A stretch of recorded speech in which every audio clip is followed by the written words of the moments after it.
Hello guys, तो ये आपकी करंट अफेयर्स की रिवीजन वाली क्लास है। तो चलिए स्टार्ट करते हैं अच्छी क्लास बिना टाइम वेस्ट करे।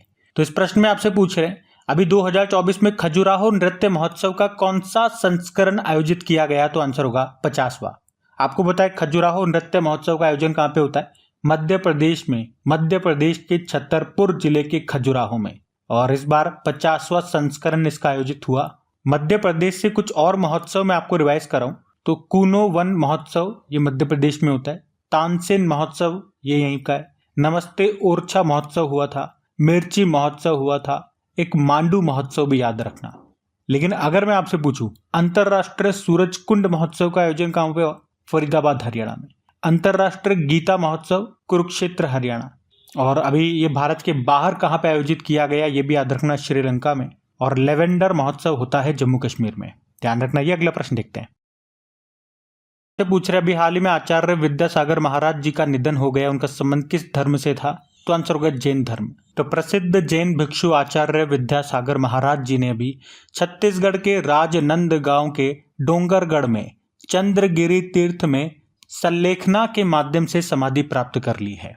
सल्लेखना क्या हो गया? ये एक प्रथा होती है, इसमें व्यक्ति अपनी इच्छा के अनुसार स्वेच्छा से भोजन और जो भी तरल पदार्थ होते हैं उससे परहेज करते हैं, मतलब वो त्याग देते हैं, मतलब वो मृत्यु तक उपवास करते हैं। फिर आपसे पूछ रहे विश्व सामाजिक न्याय दिवस कब मनाया गया? तो आंसर होगा 20 फरवरी को। इंग्लिश में बोलोगे तो वर्ल्ड सोशल जस्टिस डे हर साल 20 फरवरी को मनाते हैं। और थीम है अंतरों को पाटना, गठबंधन बनाना, ब्रिजिंग गैप्स, बिल्डिंग अलायंसेस। और एक और दिवस में आपको मिलता जुलता इससे रिवाइज कराऊं तो विश्व अंतरराष्ट्रीय न्याय दिवस, world day of international justice, ये 17 जुलाई को होता है। और एक और याद रखना, इंटरनेशनल डे ऑफ वुमेन जजेस, अंतरराष्ट्रीय महिला न्यायाधीश दिवस, ये 10 मार्च को मनाते हैं। 2022 से ही हमने इसको मनाना शुरू किया है, तो ये भी इंपॉर्टेंट रहेगा। फिर आपसे पूछ रहे हैं अभी 20 फरवरी को मिजोरम और किस राज्य ने अपना स्थापना दिवस मनाया? तो आंसर होगा अरुणाचल प्रदेश ने। तो मैं आपको बता दूं, अरुणाचल प्रदेश और मिजोरम इन दोनों को 20 फरवरी 1987 को यूनियन टेरिटरी से स्टेट का दर्जा मिला था, इसीलिए 20 फरवरी को ये अपना स्थापना दिवस मनाते हैं। इस तरह से मिजोरम ये हमारा 23वां राज्य बना था उस वक्त, और अरुणाचल प्रदेश 24वां बना था। आपको पता है अरुणाचल प्रदेश ये पूर्वोत्तर का सबसे बड़ा राज्य है और इसकी सीमा तिब्बत, म्यांमार और भूटान से लगती है। और 2 भारतीय स्टेट है उनसे भी लगती है, असम और नागालैंड से। यहाँ के मुख्यमंत्री पेमा खांडू हैं, गवर्नर है केटी परनायक, और कैपिटल क्या होती है? ईटानगर होती है। बाकी मिजोरम की बात करें तो इसकी सीमा म्यांमार, बांग्लादेश, त्रिपुरा, असम और मणिपुर से लगती है। इसकी कैपिटल है एजोल, मुख्यमंत्री हैं लाल दुहोमा और गवर्नर है हरिबाबू कंभमपति। तो इन दोनों की स्टैटिक भी मैंने आपको बता दी, ध्यान में रखना। फिर आपसे पूछ रहे अभी एशियन इंडोर एथलेटिक्स चैंपियनशिप में भारत कौन से स्थान पे रहा? तो आंसर होगा 5वें स्थान पे। हम बात कर रहे हैं एशियन इंडोर एथलेटिक्स चैंपियनशिप 2024 की, जो कहां पे हुआ? ईरान की कैपिटल तेहरान में हुआ। और इसमें भारत ने 4 मेडल जीते, जिसमें से 3 गोल्ड हैं और 1 सिल्वर है। अब 3 गोल्ड किस किस ने जीते? तजिंदर पाल सिंह ने, ज्योति याराजी और हरमिलन बेंस ने। और जो चौथा मेडल था वो सिल्वर था, वो अंकिता ने जीता। और इस तरह से मेडल टैली में भारत 5वें स्थान पर रहा, टॉप पे चाइना रहा। फिर पूछ रहे हैं अभी लोकसभा चुनाव के लिए पंजाब का स्टेट आइकॉन बनाया था किसे? शुभमन गिल को बनाया था। और एक पैरा तीरंदाज का नाम भी याद रखना, पैरा आर्चरी प्लेयर हैं जिन्हें अभी दिव्यांगजनों का आइकॉन बनाया था, क्या नाम है? शीतल देवी नाम है। अगला प्रश्न देखते हैं।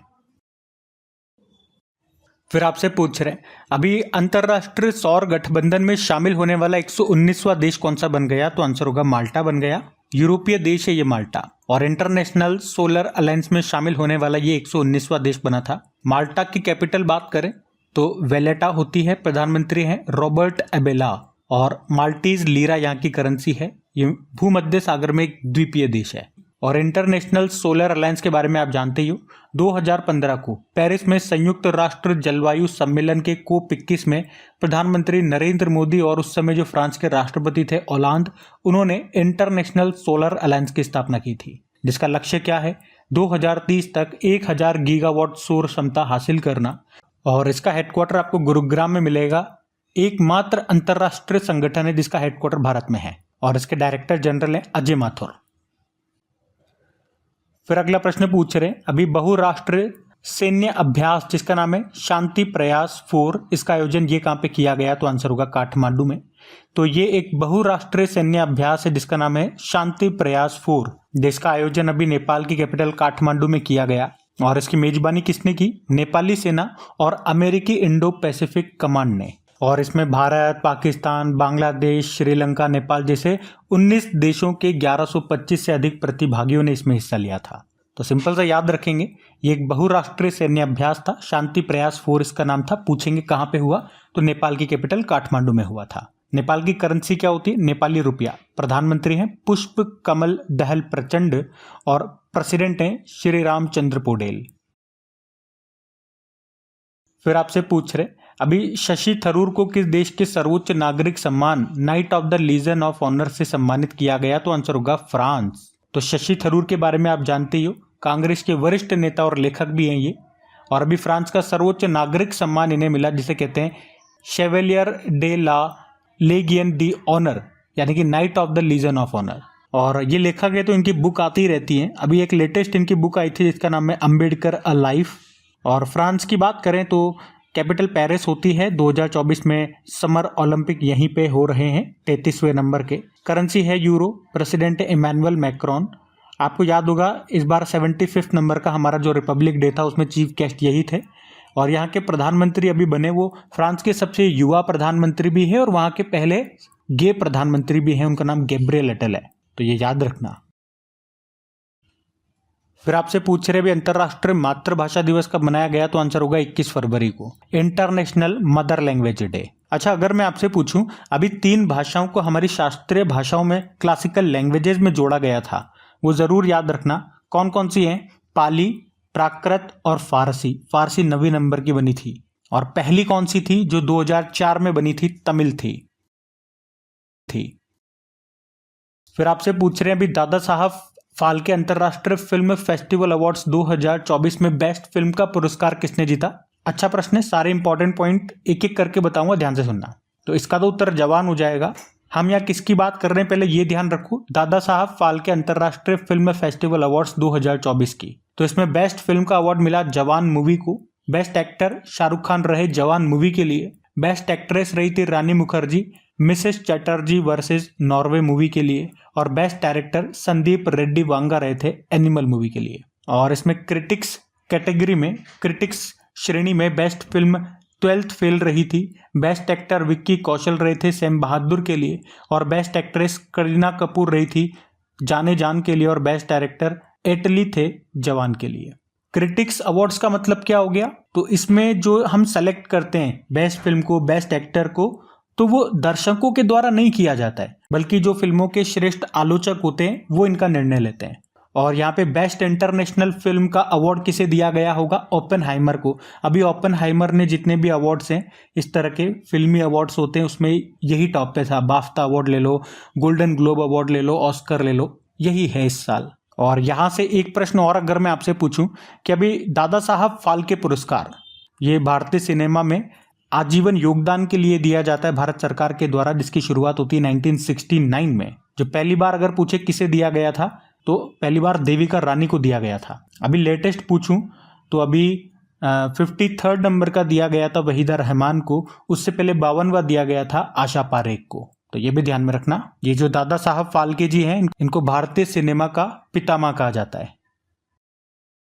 आपसे पूछ रहे भारत के पहले स्किल इंडिया सेंटर का उद्घाटन कहाँ पे किया गया? तो आंसर होगा उड़ीसा में। हमारे जो शिक्षा मंत्री है ना धर्मेंद्र प्रधान जी, अभी उन्होंने उड़ीसा के संबलपुर में ये भारत के पहले स्किल इंडिया सेंटर का उद्घाटन किया था। अच्छा, अगर मैं आपसे पूछूं कि ऑनलाइन गेमिंग में भारत का पहला उत्कृष्टता केंद्र ये कहाँ पे स्थापित होगा? शिलोंग में। और भारत का पहला वर्ल्ड पीस सेंटर कहाँ पे स्थापित होगा? गुरुग्राम में। और आपको याद हो तो मोदी जी ने देश के पहले हाईटेक स्पोर्ट्स ट्रेनिंग सेंटर का उद्घाटन किया था मध्य प्रदेश के ग्वालियर में, जिसका नाम अटल बिहारी जी के नाम पे रखा था। यह भी ध्यान में रखना।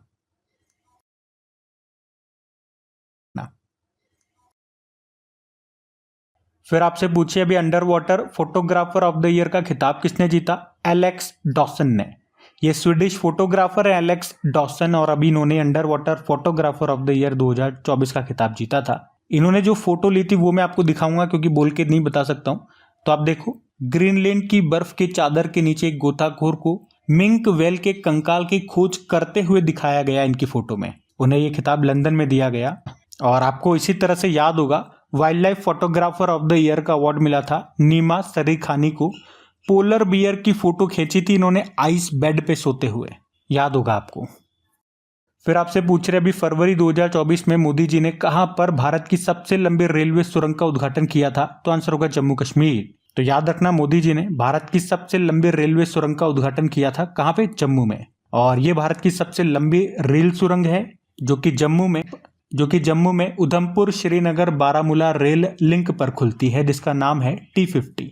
लंबाई की बात करेंगे तो 12.77 किलोमीटर है। और इसी तरह से मैं और पॉइंट आपको रिवाइज कराऊं तो आपको याद रखना है, भारत की सबसे लंबी रोड टनल ये अटल सुरंग है, 9.2 किलोमीटर इसकी लंबाई है। और आपको पता है दुनिया का सबसे ऊंचा सिंगल आर्क रेल पुल ये कहां पे बन रहा है? जम्मू कश्मीर में ही बन रहा है, चिनाब नदी के ऊपर बन रहा है, जिसकी हाइट है 359 मीटर और लंबाई है 1.315 किलोमीटर। तो ये जो पुल है ये कश्मीर को शेष भारत से जोड़ेगा। फिर अगला प्रश्न है, अभी डबलिंग इन डिप्लोमेसी नाम की बुक को किसने लिखा? प्रोफेसर एस डे मुनी ने। तो सिंपल से याद रखना है, एस डे मुनी इनकी बुक आई है जिसका नाम है डबलिंग इन डिप्लोमेसी। अभी संजीव जोशी का नाम आपको याद होगा, एक समंदर मेरे अंदर नाम से बुक लिखी थी। और अरूप कुमार दत्ता आसाम ब्रेव हार्ट लचित बोरफुकन नाम से बुक लिखी थी। तो चित्रा बनर्जी ने एन अनकॉमन लव नाम से बुक लिखी थी। फिर आपसे पूछ रहे हैं अभी किस देश ने सोमिनसाई महोत्सव को समाप्त कर दिया? तो आंसर होगा जापान ने। जापान का 1000 साल पुराना ये महोत्सव था जिसको अभी समाप्त कर दिया गया। वैसे डेली करंट अफेयर्स वाली क्लास में मैंने डिटेल में आपको समझाया था कारण क्यों समाप्त कर दिया। बिल्कुल शॉर्ट में बता रहा हूँ, ध्यान रख लो, आपका मन करेगा जानने के लिए कि भैया ऐसा क्या हो गया। जो नए स्टूडेंट्स होंगे शायद उनको पता ना हो। तो यहाँ पे क्या होता था, जो पुरुष होते थे वो निवस्त्र होकर के ठंड के समय इसमें पार्टिसिपेट करते थे। पर अब इसमें लोग कम पार्टिसिपेट करते हैं और जो लोग इंटरेस्टेड थे वो उम्र दराज हो चुके हैं, तो इसी कारण से अब इसे बंद कर दिया गया। जापान की कैपिटल टोक्यो होती है, करेंसी येन है, प्रधानमंत्री है फूमियो किशिदा। तो गाइस आज की क्लास यहीं तक रखते हैं। फिर से याद दिला रहा हूँ, सेशन को अभी तक आपने लाइक नहीं किया तो प्लीज लाइक जरूर करना। दोस्तों के साथ में स्टडी ग्रुप में एक बार शेयर जरूर कर देना दोस्त। Thank you.